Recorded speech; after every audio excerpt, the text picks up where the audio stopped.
नमस्कार दोस्तों, कैसे हैं आप सब। स्वागत है आप सबका बीएनएस लेक्चर सीरीज में। और इस लेक्चर सीरीज में अब तक हम 7 लेक्चर्स कर चुके हैं। आज मैं आपके लिए लेक्चर नंबर 8 लेकर आया हूं। 8वां लेक्चर है ये। हम समझ रहे हैं भारतीय न्याय संहिता की बारीकियों को। 2024 1 जुलाई को यह कानून आया है। और आज मैं आपको क्या बताने वाला हूं। मैं आपको आज बताने वाला हूं रॉबरी और डेकोइटी में क्या डिफरेंस है, इसको समझाने वाला हूं। तो आइए शुरू करते हैं फरीहा नकवी की कुछ 2 लाइनों से। लिखा है कि सब जिनके लिए झोलियां फैलाए हुए हैं, सब जिनके लिए झोलियां फैलाए हुए हैं, वो रंग मेरी आंखों के ठुकराए हुए हैं। और है देखने वालों के लिए कुछ और ही दुनिया, जो देख नहीं सकते वो घबराए हुए हैं। आइए मैं आपको बीएनएस के रंग दिखाता हूं, समझाता हूं आसान शब्दों में टिपिकल कंसेप्ट्स को, और आपके लिए कुछ और ही बीएनएस की दुनिया तैयार करते हैं। तो 2 क्वेश्चंस से शुरू करते हैं। पहला तो ये कि 5 लोग एक बैंक में घुसे। कहां घुसे 5 लोग? एक बैंक में। ताला तोड़ा, बैंक के अंदर गए, 2 करोड़ रुपए निकाल के चुपचाप वहां से निकल लिए। गार्ड बैंक का सो रहा था, वो सोता ही रहा, उठा ही नहीं वो। तो इन 5 लोगों ने कौन सा अपराध किया है? अगले दिन पेपर में छपने वाला है कि देना बैंक में 5 अपराधियों ने डकैती डाली। पेपर में छपने वाला है बैंक डकैती। वहीं ध्यान से समझिए ना, ये 5 लोग रास्ते में किसी लड़की को रोकते हैं, उसको डराते हैं और उसका बैग छीन लेते हैं जिसमें उसके मोबाइल और कुछ कैश रखे हुए हैं। कौन सा अपराध कर रहे हैं ये लोग? पेपर में छपने वाला है 5 लोगों ने सरेराह महिला को लूटा, लूट कारित किया। क्या ये डकैती और ये लूट है? Whether the first example was relating to the offense of dacoity and the second example, whatever I have given to you, is relating to robbery or loot? Answer is simply no. नहीं, पहला वाला example डकैती का नहीं है और दूसरा example robbery यानी लूट का नहीं है। फिर क्या है? यही समझने के लिए आज हम जुड़े हुए हैं। ठीक से समझना, ताकि इस लेक्चर के बाद यह क्लैरिटी जीवन भर के लिए आपके दिमाग में बैठ जाए। रॉबरी अंग्रेजी भाषा का शब्द है, जिसके लिए हिंदी में लूट शब्द है। और अब तो ये लूट भी इंग्लिश डिक्शनरी का पार्ट हो गया है, जिसके 2 अलग अलग फॉर्म हैं, लूटेड एंड लूटेड। वहीं जो टर्म डेकोइटी है, वो हिंदी की डकैती से इंग्लिश में गया हुआ है। हिंदी में हम डकैती कहते हैं और ये भारत में जन्मा है ये अपराध। तो अंग्रेजों ने इसको, क्योंकि वो बोल नहीं पाए, तो डेकोइटी बना दिया। तो when we speak in English we say robbery and dacoity, और जब हम हिंदी में कहेंगे तो कहेंगे लूट और डकैती। ये ठीक वैसे ही है जैसे Maneka Gandhi versus union of India का एक बहुत रिनाउंड केस है।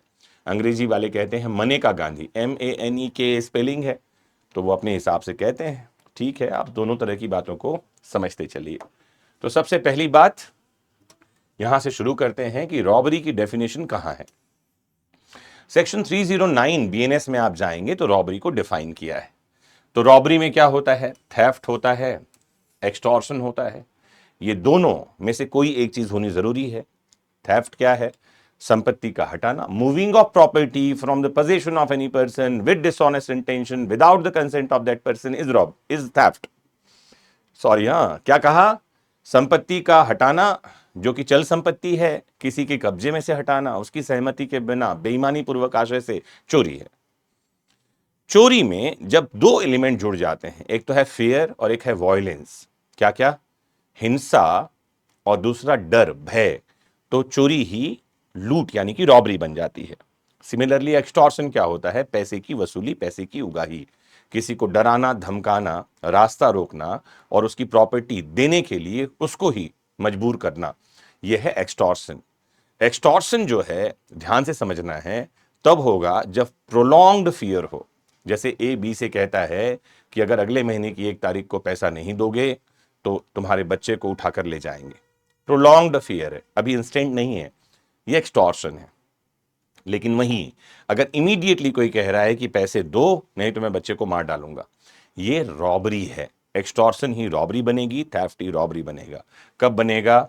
जब डेथ कॉज कर दिया जाए, किसी को जान से मार डाल दिया जाए, हर्ट, उसको चोट पहुंचाई जाए, रॉन्गफुल रेस्ट्रेंट, रास्ता रोक लिया जाए, या फियर जो कि इंस्टेंट हो, भय डाला जाए, तत्काल भय। किस चीज का भय? कि उसको जान से मार डाला जाएगा, किसी तरह की चोट पहुंचाई जाएगी, रास्ता रोका जाएगा। अगर ये चीजें हैं तो थेफ्ट और एक्सटॉर्शन मतलब चोरी या उद्दापन या अपकर्षण ही रॉबरी यानी कि लूट बन जाता है। A and B threaten C with a knife and snatch his wallet. A और बी सी को रोकते हैं, उसको डराते हैं चाकू से और उसका वॉलेट छीन लेते हैं जिसमें पैसे होंगे, कैश होंगे। ये रॉबरी है क्योंकि फोर्स यानी बल का उपयोग किया गया है, फियर उसको भय में डाला गया है। तो ये रॉबरी की डेफिनेशन है। नाउ आइए डेकोइटी में। 310 में डेकोइटी को डिफाइन किया है, डकैती का परिभाषा 310 में मिलेगी। और इंपॉर्टेंट क्या है?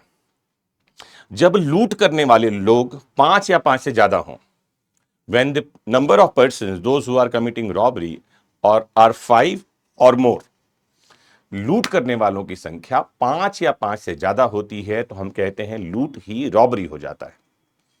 बड़ी आसान सी डेफिनेशन से समझा रहा हूं, ठीक से समझिएगा। अब वापस चलते हैं उन एग्जाम्पल्स में जो मैंने शुरुआत में आपको दिया था, फिर सेक्शन 310 में ले जाऊंगा, फिर इन दोनों में डिस्टिंग्विश करेंगे। एग्जाम्पल क्या था याद है? 5 लोग थे, बैंक में ताला तोड़कर घुसे, 2 करोड़ रुपए निकाल ले गए। तो इन लोगों ने किसको फियर ऑफ डेथ में डाला? कोई नहीं था वहां, मैंने बताया। ताला तोड़ा मतलब बैंक बंद था, उस दिन हॉलीडे होगा। अच्छा, किसका रास्ता रोका? किसी का नहीं। क्या किसी के साथ वायलेंस किया? नहीं। किसी का डेथ कॉज किया, किसी को जान से मारा? नहीं। तो रॉबरी के एलिमेंट तो हैं ही नहीं। तो इन 5 लोगों ने क्या किया है? ये बैंक में गए, ताला तोड़ा और चोरी की है। क्या किया है? 5 लोगों ने चोरी। लेकिन जब यही 5 लोग रास्ते में एक लड़की को रोकते हैं, रॉन्गफुल रेस्ट्रेंट कॉज हुआ है, उसका रास्ता रोका गया है, सदोष अवरोध कहते हैं, उसको डराया धमकाया है, फियर में डाला है और उससे उसका बैग छीन लिया है जिसमें कैश था, उसका मोबाइल था। याद आया आपको? ये 5 लोग रॉबरी नहीं कर रहे हैं, ये डकैती कर रहे हैं। क्योंकि रॉबरी में अगर लोगों की संख्या 5 या 5 से ज्यादा है तो रॉबरी ही तो डकैती है। अरे जागो!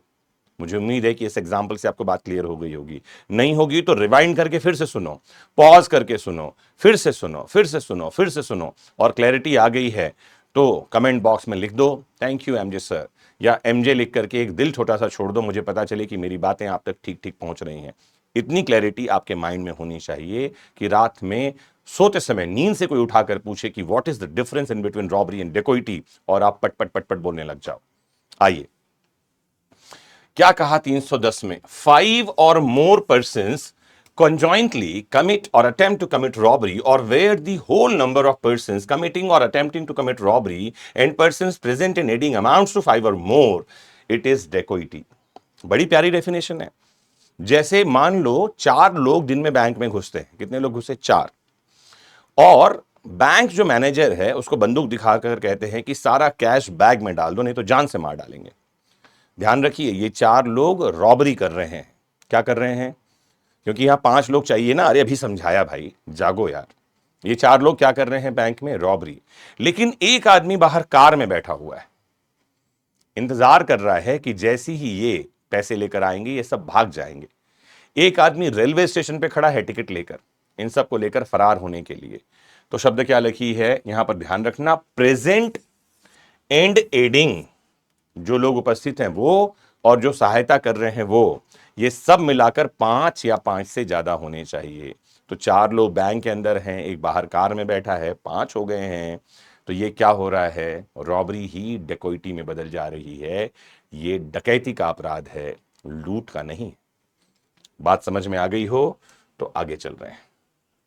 लिखा है, gang of 6 persons enters a house at night, threatens the occupants with weapons and loots valuables। 6 लोग एक घर में घुसते हैं, वहां जो लोग रह रहे हैं उनको डराते हैं और उनके साथ लूट करते हैं। यही तो डकैती है। This is dacoity. तो ध्यान रखना है, हर लूट डकैती नहीं होती, लेकिन हर लूट डकैती नहीं होती, लेकिन हर डकैती लूट होती है। रिपीट करूं, every robbery is not dacoity but every dacoity is robbery. तो डकैती में लूट का तत्व होगा ही होगा। लूट में डकैती नहीं होगी, क्योंकि लूट डकैती में कब बदलेगी, जब लोगों की संख्या 5 या 5 से ज्यादा होगी। मुझे उम्मीद है कि मेरी बातें आपको ठीक ठीक समझ में आ रही हैं। आइए डिफरेंस देखते हैं। रॉबरी डेकोइटी में डिफरेंस करेंगे। बेसिस यहां पर हम लेंगे किन आधारों पर हम ये अंतर कर रहे हैं। तो नेचर, नेचर क्या है, प्रकृति क्या है इसकी, तो चोरी या एक्सटॉर्शन वायलेंस के साथ मिलता है तो रॉबरी बन जाता है। रॉबरी का नेचर क्या है, जब डेकोइटी का नेचर क्या है, तो जब रॉबरी में ही 5 लोग मिलकर करते हैं तो हम कहते हैं ये डेकोइटी हो गई। मिनिमम पर्सन्स कितने चाहिए, यहां 1 चाहिए, यहां 5 चाहिए। एसेंशियल इंग्रेडिएंट क्या है, वॉयलेंस और फियर, या तो हिंसा हो, डेथ कॉज किया गया हो, हर्ट कॉज किया गया हो, रॉन्गफुल रेस्टोरेंट हो, fear, putting fear, the person must be put into fear, व्यक्ति को भय में डाला जाए, that something wrong is going to be happen with the person, कि तुम्हारे साथ कुछ गलत होने वाला है। और any person relating to that particular person, किसी और के साथ हो तो भी चलेगा, उसके साथ होना जरूरी नहीं है। एक आदमी मॉल में जाता है, एक बच्चे को उठा लेता है और कहता है जितने लोग यहाँ हैं सब अपना अपना पैसा इस बॉक्स में डाल दो, नहीं तो बच्चे को मार डालूंगा। वो बच्चा सबका नहीं होगा, किसी एक का होगा, लेकिन उस बच्चे को बच्चे को जान से मारने का भय दिखाया जा रहा है। The particular child was put into fear, और सबको बोला जा रहा है पैसे दो। रॉबरी है, लूट हो रहा है, लूट। ये एक्सटॉर्शन है जो रॉबरी में बदल रहा है। अगर ये करने वाले 5 हो जाए तो रॉबरी डेकोइटी में बदल जाएगी। ठीक है। ग्रेविटी कैसा है, ये सीरियस, गंभीर अपराध है। ये मोर अग्रेवेटेड है, गंभीरतम है ये, इससे भी बढ़ा हुआ रूप इसका है। यही रीजन है कि पनिशमेंट कैसे मिलेगा इसमें। 10 साल तक की सजा हो सकती है, 14 साल तक की सजा होती है। डकैती में तो डेथ पनिशमेंट तक है, 310 में जाइए। अगर डकैती करने में किसी को जान से मार डाला गया है तो हाँ, लाइफ इंप्रिजनमेंट हो सकता है, 10 ईयर्स तक का इंप्रिजनमेंट हो सकता है। तो इसमें मैं ठीक से लिख दूं इसको, है ना, लाइफ इंप्रिजनमेंट हो सकता है विच में एक्सटेंड टू 10 ईयर्स। ये की डिफरेंस है रॉबरी एंड डेकोइटी में। ये बात तो लोग रटते ही रहते हैं। अगर मैं आपको कंसेप्चुअल क्लैरिटी दे पाया हूं तो जरूर कमेंट बॉक्स में जुड़कर बताइए कि आपको ये बात एकदम आसानी से समझ में आ गई है। और आप कौन से टॉपिक्स को ऐसे ही एग्जाम्पल्स से समझना चाहते हैं, जरूर कमेंट बॉक्स में लिखकर बताइए। बीएनएस के अलावा कोई और लॉज के कोई टॉपिक्स हैं जो आप मुझसे समझना चाहते हैं तो वो भी लिखिए कि we want the particular topics lecture from MJ sir, और मैं आपके लिए वो टॉपिक लेकर के आऊंगा इसी क्लैरिटी के साथ, आसान भाषा में। मोस्ट इंपॉर्टेंटली, कानून तो हम समझते समझाते रहेंगे, आपको देखना है जजमेंट्स के आईने से इन बातों को भी, कि डिफरेंस तो हमने समझ लिया, लॉ तो हमने समझ लिया, क्या इंपॉर्टेंट लैंडमार्क जजमेंट्स हैं। तो एक 1956 का जजमेंट है, Ram Shankar Singh versus state of Uttar Pradesh का। तो राम शंकर सिंह का केस क्या कह रहा है, to constitute dacoity it must be prove that 5 और मोर पर्सन्स कॉन्जॉइंटली कमिटेड और अटेम्प्टेड रॉबरी, 5 या 5 से ज्यादा लोगों ने मिलकर डकैती करी है या अटेम्प्ट रॉबरी, 5 या 5 से ज्यादा लोगों ने रॉबरी की है या अटेम्प्ट किया है, तभी वो डकैती बन जाएगा।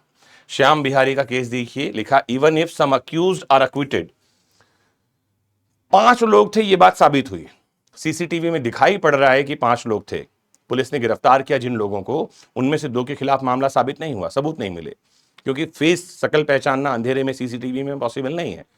लेकिन 5 लोग थे, ये बात साबित हुआ है। तो 2 लोग छूट गए हैं, तो भी 3 को कन्विक्ट किया जा सकता है। ये बात कहां आई है, श्याम बिहारी के केस में, आपको जानना चाहिए। एक केस और देखिए, state of Maharashtra versus Mohammad Yakub का मामला है। Attempt to commit robbery by 5 और मोर पर्सन्स, लूट करने का प्रयत्न किया है, लूट हुआ नहीं है। जैसे 5 लोग पहुंचे, रास्ते में एक लड़की को रोका, उसका पर्स छीनने की कोशिश करी, उतने में ही पुलिस आ गई, ये भाग गए, कुछ नहीं छीन पाई ये। तो भी ध्यान रखना, attempt to commit robbery amounts to dacoity, ये बात कहां की गई है, state of Maharashtra versus Mohammad Yakub में। और यही डेफिनेशन हमको कहां मिलता है, सेक्शन 310 बीएनएस में। ये जो मैंने आपको बातें समझाई है, इसका कंप्लीट नोट्स आपको डिस्क्रिप्शन में जाइए, जो हमारा साधन बैच है वहां आपको जो है ये कंप्लीट नोट्स मिल जाएगा, आप डाउनलोड कर सकते हैं और इस लेक्चर के साथ उसको वापस से रीड कर सकते हैं, लिख करके याद कर सकते हैं। लॉ मैं समझाते समझाते रहूंगा, आपके लिए लीगल कंसेप्ट्स को आसान बनाते रहूंगा। मौसम आते जाते रहेंगे, एग्जाम होते रहेंगे, रिजल्ट पास फेल होता रहेगा। सबसे इंपॉर्टेंट है आपका होना। अपना खूब ख्याल रखिए, क्योंकि your presence is very very important. जुड़े रहिए आपके अपने फेवरेट लेक्चर सीरीज BNS के साथ। नमस्कार, जय हिंद।